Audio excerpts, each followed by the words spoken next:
Back to news. ఈ నెల 29, 30, 31 తేదీలలో ఏఎస్ఎఫ్ రాష్ట్ర మహాసభలను విజయవాడలో నిర్వహిస్తున్నట్లుగా ఏఎస్ఎఫ్ నాయకులు సుబ్బారావు తెలిపారు. కేంద్ర రాష్ట్ర ప్రభుత్వాలు విద్యారంగంలో నెలకొని ఉన్న సమస్యల పరిష్కారంలో పూర్తి నిర్లక్ష్యం వహిస్తున్నాయని అన్నారు.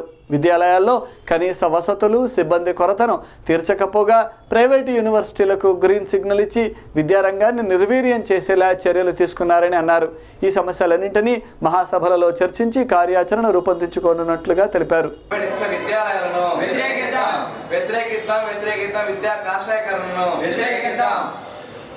29, 30, 31 తేదీల్లో ఏఐఎస్ఎఫ్ 40వ రాష్ట్ర మహాసభలని విజయవాడ నిర్వహిస్తూ ఉన్నాం. మరి ఏఐఎస్ఎఫ్ రాష్ట్ర మహాసభల్లో మరి ఈ రాష్ట్రంలో, ఈ దేశంలో మరి విద్యారంగ సమస్యలు ఎక్కడి సమస్యలు అక్కడే ఉన్నప్పుడు కూడా కేంద్ర రాష్ట్ర ప్రభుత్వాలు ఏమాత్రం పట్టించుకోవట్లేదు.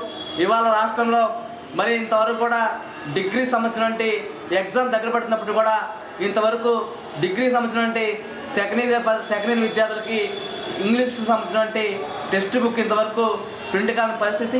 అట్లానే ఈరోజు డిఈడి వాళ్ళ సంవత్సరం మరి విద్యార్థులకి మరో పక్క ప్రైవేట్ కార్పొరేట్ కళాశాలలో ఇష్టారాజ్యంగా కౌన్సిలర్ సీట్ వచ్చిన డబ్బులు కట్టించుకున్న పరిస్థితి.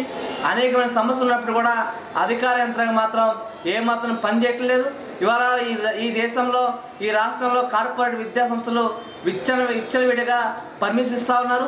ప్రభుత్వ పాఠశాలలు కానీ, ప్రభుత్వ కళాశాలలు కానీ, ప్రభుత్వ విశ్వవిద్యాలయాలు కానీ ఏమాత్రం నిధులు ఇవ్వకుండా ఇలా కార్పొరేట్ ప్రైవేటు విద్యను స్వాగతిస్తుంది తప్ప ఇలా ప్రభుత్వ విద్యని నిర్వహణ చేయడానికి ఈరోజు ప్రభుత్వం కుట్ర పడుతూ ఉంది. ఇలా ప్రభుత్వ విశ్వవిద్యాలయాలకి నిధులు ఇవ్వకుండా, ప్రభుత్వ విశ్వవిద్యాలయాల్లో ఖాళీ ఉన్నటువంటి ప్రొఫెసర్ పోస్ట్ భర్తీ చేయకుండా, ప్రభుత్వ విశ్వవిద్యాలయాల్లో సంక్షేమ హాస్టల్స్కి నిధులు కేటాయించకుండా ఇవాళ ఈ రాష్ట్రంలోకి ప్రభుత్వ విశ్వవిద్యాలయాలకు పోటీగా మరి ప్రైవేట్ విశ్వవిద్యాలయాలు తీసుకొస్తా ఉన్నారు. భారతీయ సంస్కృతి సాంప్రదాయాలు ప్రపంచానికే ఆదర్శవంతమైనవని కుర్తాళం పీఠాధిపతి శ్రీ సిద్ధేశ్వరానంద భారతి అన్నారు.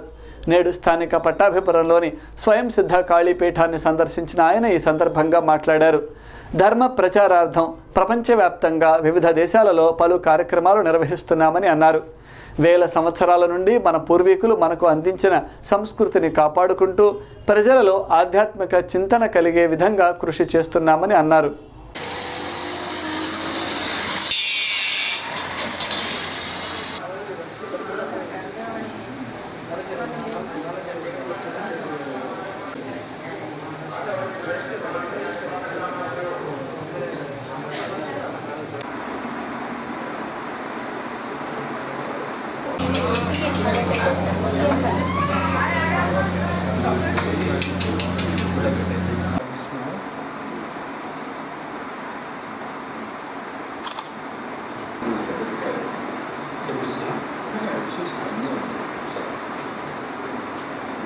జాగ్రత్తలు తెప్పిస్తున్నా.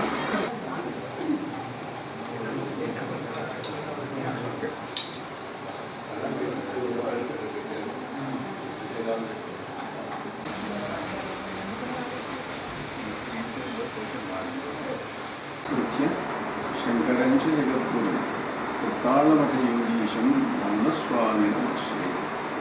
జగన్నాథుడైన నారాయణులకు, జగద్గురు అయిన శంకరులకు, కుర్తాళ సిద్ధేశ్వరీ పీఠం వ్యవస్థాపకులైన మౌనస్వామికి అంజలి ఘటిస్తున్నారు. పవిత్రమైనటువంటి ఈ కాళీదేవి యొక్క ఆలయంలో జరుగుతున్నటువంటి పూజా కార్యక్రమాలు కాళీ కాలభైరవుడు ఇక్కడ వేయించేసి ఉన్నారు. 600 సంవత్సరాల క్రింద నేను పూజించినటువంటి విగ్రహం ఈ కాళీ. హిమాలయాలలో తపస్సు చేస్తే ఆ దేవత అనుగ్రహించి సాక్షాత్కరించింది. విగ్రహ రూపంలో వచ్చింది ఆనాడు. ఇటీవల ఆకాశ మార్గంలో వచ్చి ఇక్కడ ఆలయాన్ని నిర్మించి పూజలు చేయడం జరుగుతుంది. ఆ కాళీదేవి యొక్క అనుగ్రహం వల్లనే అన్ని రకాలైనటువంటి ధర్మ రక్షణ కార్యక్రమాలు ఈ హిందూ జాతికి, హిందూ సంస్కృతికి అభివృద్ధి కోసం చేస్తున్నటువంటి ప్రయత్నాలు విజయవంతం కావడానికి కాలభైరవుని యొక్క, కాళీదేవి యొక్క, పీఠదేవత అయిన సిద్ధేశ్వరీ దేవి యొక్క అనుగ్రహం ప్రధానమైనటువంటి కారణం. వాళ్ళ దేశ విదేశాలలో ఎన్నో చోట్ల ధర్మరక్షణ యజ్ఞాలు చేయిస్తున్నాము.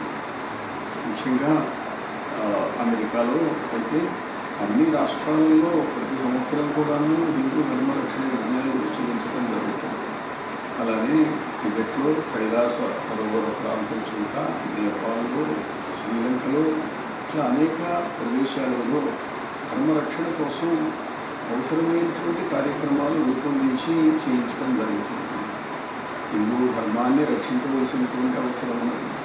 కొన్ని వేల లక్షల సంవత్సరాలుగా ఉన్నటువంటి ఈ మహత్తరమైన ఆర్ష సంప్రదాయాన్ని రక్షించుకొని ప్రపంచానికి ఆధ్యాత్మిక చైతన్యాన్ని అందించవలసినటువంటి బాధ్యత హిందువులది. అందులో పీఠాధిపతులు, ధర్మాచార్యులు, సాహిత్యవేత్తలు వీళ్ళందరి యొక్క పాత్ర, బాధ్యత ఎంతో ఉన్నది. ఆ బాధ్యతను నెరవేర్చడానికి కావలసినటువంటి శక్తి సంపదలను సమకూర్చవలసిందిగా ఎప్పటికప్పుడు ఈ దేవతలను అర్థించటం, ప్రార్థించటం, దానికోసం కావలసినటువంటి జప హోమ సుదర్శనం చేయడం జరుగుతున్నది. ఆ దేవతల అనుగ్రహం వల్ల ఈ జాతి చైతన్యం, హిందూ సంస్కృతి, వేద ధర్మం అభివృద్ధి చెందుగాక. శుభమస్తు. నారాయణ నారాయణ. ఎన్నికల మేనిఫెస్టోలో పొందుపరిచిన ప్రతి అంశాన్ని అమలుపరిచే దిశగా ప్రభుత్వం అడుగులు వేస్తున్నదని విజయవాడ శాసనసభ్యులు బోండా ఉమామహేశ్వరరావు తెలిపారు. నేడు అరండలపేటలోని టీడీపీ కార్యాలయంలో ఏర్పాటు చేసిన సమావేశంలో ఎమ్మెల్యే ఉమామహేశ్వరరావు, ఎమ్మెల్సీ అన్నం సతీష్ ప్రభాకర్లు పాల్గొని మాట్లాడారు. కొన్ని రాజకీయ పార్టీలు కాపులను రెచ్చగొట్టే విధంగా వ్యాఖ్యలు చేస్తున్నదని, ప్రభుత్వం కాపులకు ఇచ్చిన హామీలను నెరవేర్చే విధంగా కృషి చేస్తుందని, రాజకీయ లబ్ధి కోసం చేసే ఆరోపణలు నమ్మవద్దని ఆయన కోరారు.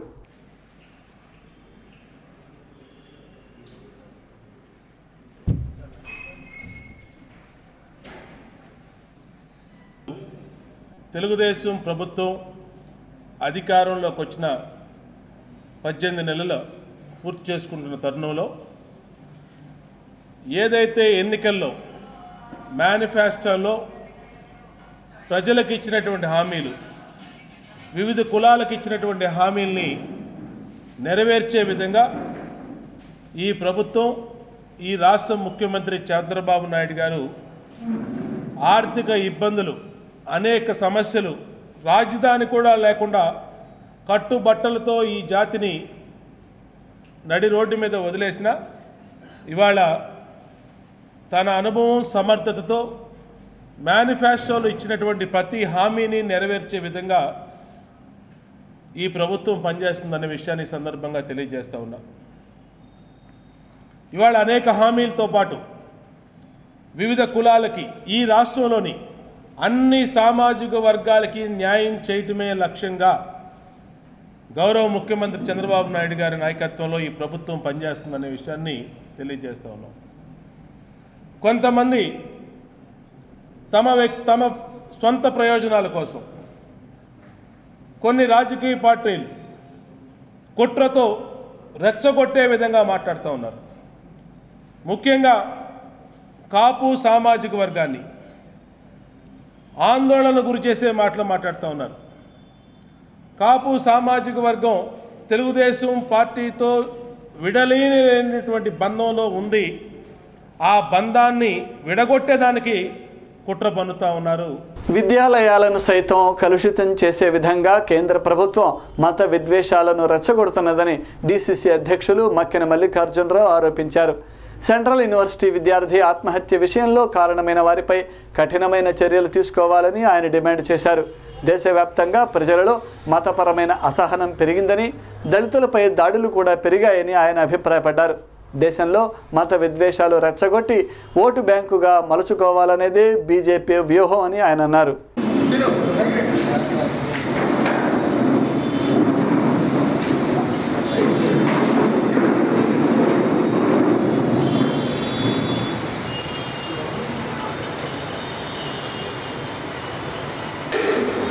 మన జిల్లావాసి వేముల రోహిత్ గారు మరి బలవన్ మరణం, ఆత్మహత్య చేసుకోవడం అనేది ఇది కేంద్ర ప్రభుత్వం చేసినటువంటి హత్యగా మేమందరం భావిస్తున్నాం.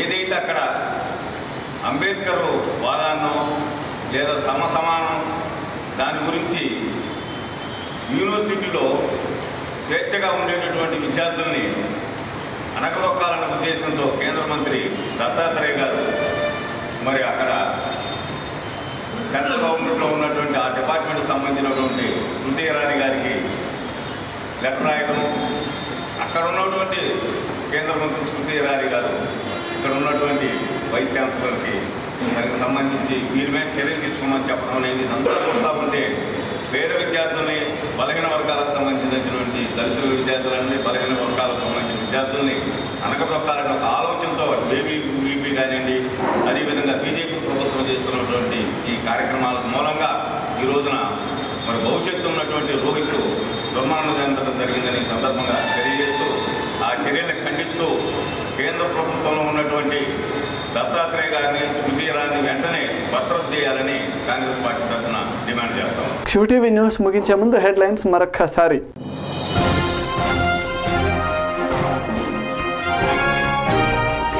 ప్రజలకు మెరుగైన సేవలు అందించే దిశగా వైద్య ఆరోగ్య శాఖ కృషి చేస్తుంది. మీట్ ద ప్రెస్ కార్యక్రమంలో మంత్రి కామినేని.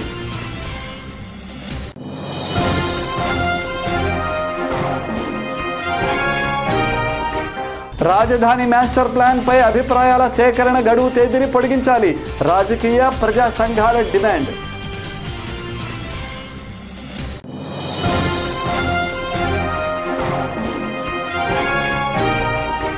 ఏపీఎస్ఆర్టీసీ యూనియన్ ఎన్నికల నగారా నోటిఫికేషన్ విడుదల. ఇవి ఈరోజు విశేషాలు. మరిన్ని వార్తలతో మళ్ళీ కలుద్దాం. నమస్కారం.